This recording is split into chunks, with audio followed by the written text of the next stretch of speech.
Hey there, vintage car fans. This deep dive is coming to you straight from the source. It's custom made for Vintage Car Chronicles, Oh, nice. your daily stop for all things automotive.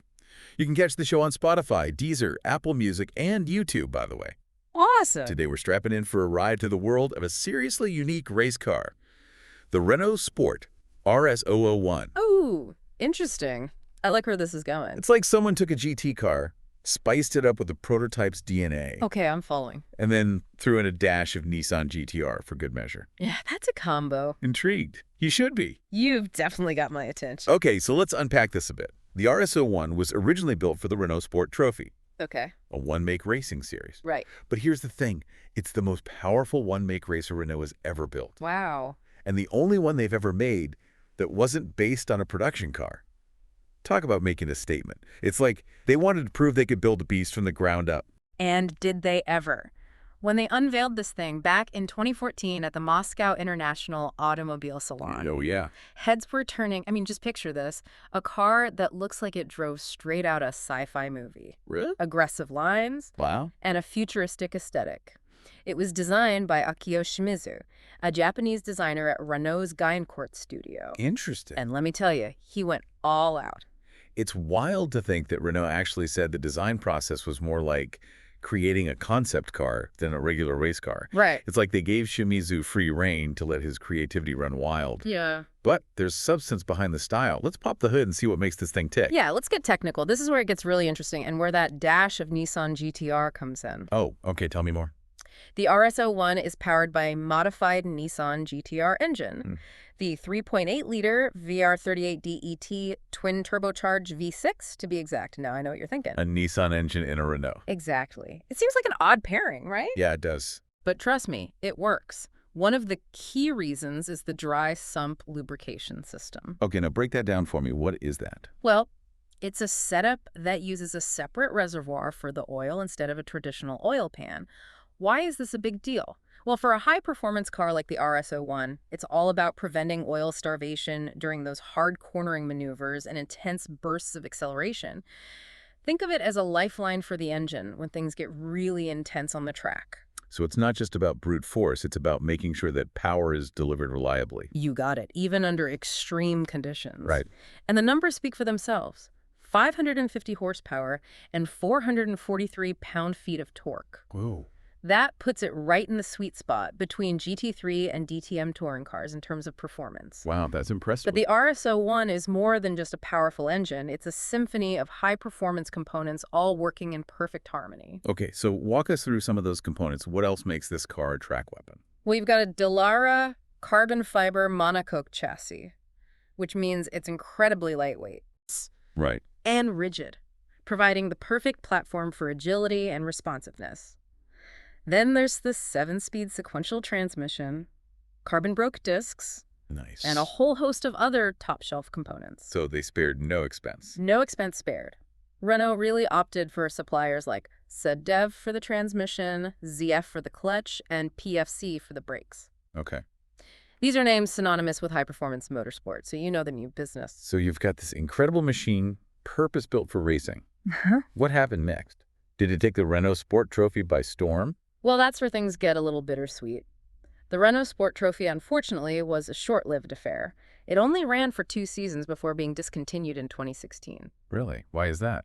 Well, it seems a combination of factors contributed to its demise, including low interest and high costs. Oh no, that's a shame. Yeah, it is a shame because this car was a beast on the track. Sounds like a classic case of right car, wrong time. You could say that. So what happened to the RS01 after the Renault Sport Trophy folded? Was it destined to gather dust in a museum somewhere? Fortunately, no. It was granted a new lease on life when it was homologated for GT3 racing. This meant it could compete in a much wider range of championships, going head-to-head with some of the biggest names in motorsport. But to meet the GT3 regulations, Renault had to make some adjustments. They detuned the engine slightly, bringing it down to 500 horsepower, and added some weight to comply with the balance of performance requirement. Hold on, what's balance of performance? It's basically a system designed to level the playing field in GT3 racing. Cars come in all shapes and sizes, Right. with different engine sizes, weights, and aerodynamic characteristics. So the BOP aims to make sure the competition stays fair and exciting. That makes sense. So even with the adjustments for GT3 racing, the RS01 was still a formidable competitor. Absolutely. It may have lost a bit of power on paper, but it was still a force to be reckoned with. And it proved that by participating in a whole slew of racing series, including the GT and Prototype Challenge, the 24H GT Series, the FFSA GT Championship, the International GT Open, and even the grueling 24 hours of Nürburgring. It was a real globetrotter, racking up miles and experience on some of the world's most challenging circuits. That's an impressive resume. Any highlights we should know about? Well, one standout moment was its overall win at Mugello in the 2016 24H series. Oh, And it also snagged a few class victories in the International GT Open. It consistently demonstrated its versatility and ability to compete at a high level across different formats. Whether it was a sprint race or an endurance challenge, the RS01 was clearly more than just a one-trick pony. it's amazing to think that a car born from a short-lived racing series went on to have such a diverse and successful motorsport career. It speaks volumes about the car's inherent capabilities and the dedication of the teams that ran it. But let's shift gears for a moment, talk about something a little more unexpected. Oh, you mean the police car version? Yeah, tell me more about this because it seems like a wild idea. Mm. Who decided a race car needed a police makeover? Well, it wasn't a real police car, of course. Right. It was more of a concept. A way for Renault to have a little fun and show off the car's visual appeal. Okay. They even went all out with the police livery, No way. adding neon green stripes and flashing lights. They didn't just stop at the looks, though. Didn't they also make a promotional video with it? Yeah, they did, and it's pretty awesome. They got WRC legend John Regnotti behind the wheel and had him chase down a speeding motorcyclist. Oh, that's great. Yeah, it's pure automotive entertainment. Uh-huh. And a great showcase for the car's dynamic capabilities. You can see it handle those high-speed maneuvers with ease, making it look effortless. I definitely need to check that out. It sounds like a perfect blend of humor and high-octane action. It's funny how a car designed for serious racing can also have this playful side. But the RS01's story doesn't end there. It also made a name for itself in the virtual world, right? That's right. This car wasn't content with conquering real-world racetracks. It also wanted to dominate the virtual circuits. Of course. And it did just that, appearing in a whole host of racing games like Asphalt 8 and 9, Real Racing 3, the Project Car series, the Crew 2, and even the Gran Turismo franchise with appearances in both Sport and 7. It seems like gamers just can't get enough of this car. I can definitely see why. It's a striking design, it's got incredible performance, and its unique handling characteristics probably translate really well to the virtual world. For sure. It seems like the perfect recipe for a fan favorite. Absolutely, and its presence in these games has introduced it to a whole new audience. People who might never have heard of the RS01 can now experience it firsthand, at least virtually. It's almost like a form of motorsport democratization. Exactly. Not everyone can afford to buy a real RS01, but anyone with a gaming console or a smartphone can get behind the virtual wheel and see what all the fuss is about. That's a great point. It's a reminder that the passion for cars and racing extends beyond the real world. And speaking of passion, you can really feel it when you look at the RS01. It's a testament to the ingenuity and dedication of the Renault Sport team. I couldn't agree more. It's a car that pushes the boundaries of what's possible, both in terms of performance and design. It's a true halo car for Renault Sport, and its legacy will undoubtedly live on for many years to come. Well said. But we've only just scratched the surface of this fascinating machine. Stick with us as we dive even deeper into the world of the RS01 in part 2 of this deep dive. Welcome back to our deep dive into the world of the Renault RS01. Last time, we covered its origins, its striking design, and that unique Nissan-powered heart. Now, let's shift gears, literally, and talk about what it's actually like to drive this beast. You know I love getting into the nitty-gritty, so let's talk about the driving experience. Buckle up, because things are about to get intense. What's the first thing that hits you when you get behind the wheel of this car? Raw speed. This thing is seriously quick. It can go from 0 to 60 miles an hour in under 3 seconds. Whoa, really? Yeah, that's supercar territory. And it's a sensation that's hard to describe until you felt it for yourself. I bet. What kind of forces does a driver experience under that kind of acceleration? I can only imagine it's like being launched from a catapult. Yeah, you're not far off. The G-forces are intense, pushing you back into your seat as the scenery blurs around you. And it's not just the initial acceleration, it's the sustained power that really gets you. The RS01 can reach a top speed of over 186 miles per hour. Imagine the wind rushing past you at that speed, the roar of the engine filling your ears. It's an experience that must be both exhilarating and terrifying at the same time. But I imagine it takes more than just raw power to tame a beast like this. You're absolutely right. The RS01's handling is just as impressive as its acceleration. It's incredibly agile and responsive, thanks in no small part to that lightweight carbon fiber chassis. It darts into corners with laser-like precision, almost like a go-kart on steroids. Imagine yourself behind the wheel, taking a corner at speed.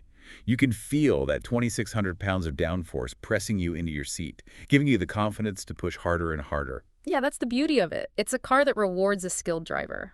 And let's not forget about the brakes. The RS01 is equipped with massive carbon brake discs that provide phenomenal stopping power. You can brake incredibly late into corners, which gives you a significant advantage on the track. So you've got this incredible acceleration, razor-sharp handling, and brakes that could stop a runaway train. Sounds like a recipe for a thrilling driving experience, but also a demanding one. It's definitely not a car for the faint of heart. It demands a high level of skill and concentration to drive it at its limit. One thing drivers need to be aware of is the car's sensitivity to changes in grip levels. It's incredibly responsive. Oh, I see. Which is great on a dry track, but it can also make it a bit twitchy when things get wet. Yeah, I can imagine. So that's where those adjustable settings for the ABS, traction control, and throttle sensitivity must come in handy. Exactly. It gives the driver a degree of control over how the car behaves, allowing them to fine-tune it to match the conditions and their own driving style. It's a car that rewards precision and punishes mistakes, so having those adjustable settings is crucial. So far, we've talked about the acceleration, the handling, and the brakes. But there's another crucial element to the driving experience that we haven't touched upon yet, the sound. Ah, yes, the sound. It's not just a noise, it's a symphony of power. I bet. The RS01's engine produces this thunderous roar that reverberates through your entire body. You can feel the vibrations in your chest as the engine revs up. Building to a crescendo as you shift through the gears, it's a visceral experience that truly connects you to the mechanical heart of the machine. Sounds like an assault on the senses in the best possible way. It is, and it's one of those things that's hard to capture in words or even video. You really have to experience it for yourself to understand the raw power and emotion it evokes. Well, you certainly painted a vivid picture for us.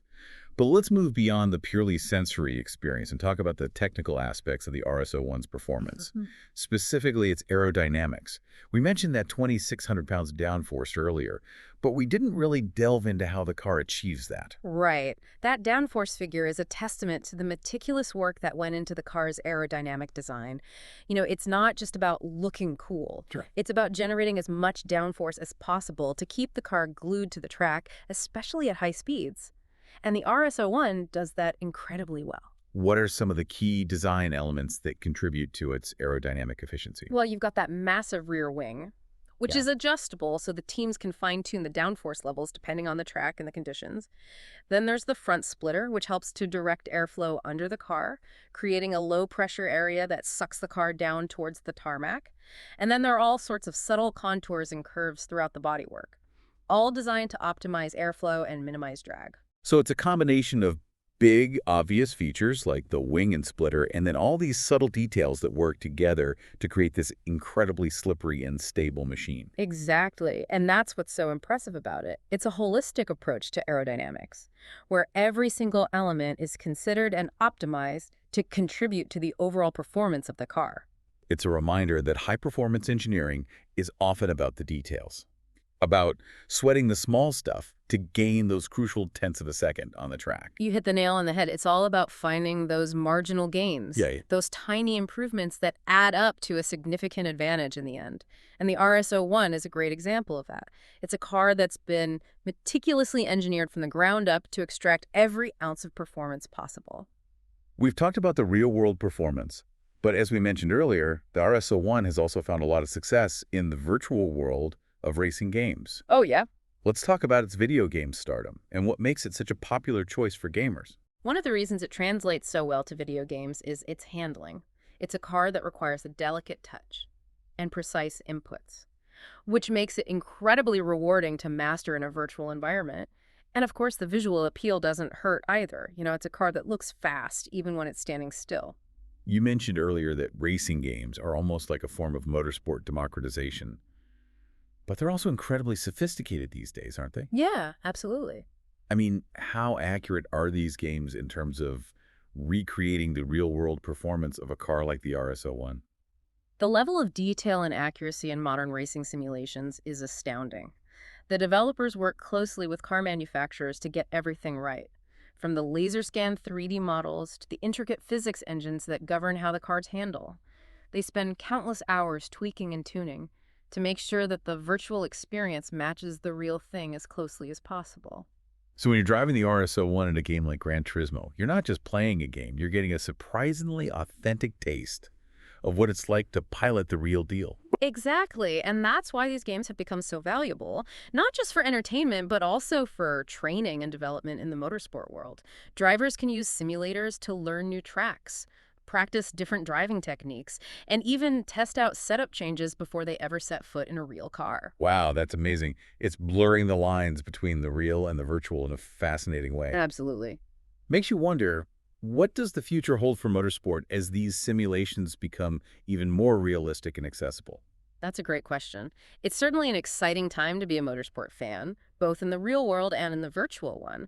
And with cars like the RS-01 bridging the gap between those two worlds, who knows what the future holds? Well said. It seems like the RS-01, despite its relatively short lifespan in real-world competition, has managed to carve out a significant legacy for itself. But we're not done yet. There's still more to uncover about this fascinating machine. Join us in Part 3 as we delve deeper into the RS-01's lasting impact and examine its place in the automotive landscape. Welcome back to our deep dive into the Renault RS-01. We've covered a lot of ground, from its unusual origins to its impressive performance on both real and virtual tracks. But now let's take a step back and consider the bigger picture. What's the lasting legacy of this unique machine? Well, the RS-01's legacy is multifaceted. Okay. On one hand, it represents a pivotal moment in Renault's motorsport history. How so? Well, they took a bold step by creating a car that wasn't tied to any existing production model, showcasing their ambition and their willingness to push boundaries. It's almost like they were saying we're not just content with modifying existing cars. We want to build something truly special, something that embodies our passion for racing and innovation. Exactly, and you can see that philosophy reflected in the RS-01's design and engineering. It was a halo car for Renault Sport, a statement piece that demonstrated their capabilities and their commitment to performance. And did that statement resonate? Did the RS-01 influence later Renault Sport models? Absolutely. Take the current Megane RS Trophy R, for example. Okay. It's a car that clearly shares some of the RS-01's DNA, particularly in its focus on lightweight construction, aerodynamic efficiency, and track-focused performance. It's like the spirit of the RS-01 has been passed down to a new generation of Renault sport cars. It's fascinating to see how a car designed for a relatively niche racing series can have such a ripple effect, influencing the development of production cars that everyday enthusiasts can actually drive. That's the power of a halo car. It sets a benchmark, a target for other models to aspire to, and even though the RS-01 wasn't a production car itself, it still managed to influence the direction of Renault Sport's development. But the RS-01's legacy extends beyond just Renault. It also made a significant impact on the wider motorsport world. That's right. Its success in various GT3 championships proved that it was a serious contender, capable of competing at the highest level against some of the most established names in motorsport. It went head-to-head with Porsches, Ferraris, McLarens, the titans of the racing world, and more than held its own. It wasn't just a novelty act. It was a legitimate race car that earned the respect of its competitors. Absolutely. And its presence in those championships also helped to raise the profile of Renault Sport, reminding everyone that they were a force to be reckoned with in the motorsport arena. So here we have this car that was born from a short-lived racing series, yet it went on to have a successful and diverse motorsport career, influenced later production cars, and even made a splash in the virtual world of racing games. It's quite a legacy for a car that could have easily faded into obscurity. I think its uniqueness is a big part of its appeal. It's a car that stands out from the crowd, a car that dared to be different. Yeah. And in a world where so many cars are starting to look and feel the same, that individuality is incredibly refreshing. Do you think the RS-01, despite its relatively short time in the spotlight, could be considered a future classic? Yeah. It certainly seems to have the performance, the looks, and the intriguing backstory to achieve that status? I think it has all the ingredients. It was a limited production car with a unique design, Right. a powerful engine, and a motorsport pedigree. And as time goes on, I think its significance and its rarity will only increase, Oh, making yeah. it even more desirable to collectors and enthusiasts. It's like a hidden gem waiting to be discovered, or perhaps rediscovered, Uh-huh. by a new generation of car enthusiasts who might be hearing about it for the first time. And speaking of discoveries, I'd like to thank all of you for joining us on this deep dive into the fascinating world of the Renault RS01. It's been a pleasure. We hope you've enjoyed the ride. And don't forget to check out Vintage Car Chronicles, your daily dose of automotive history and excitement. You can find the show on Spotify, Deezer, Apple Music, and YouTube, so be sure to subscribe and tune in every day for more deep dives into the world of amazing cars. We'll catch you on the next one.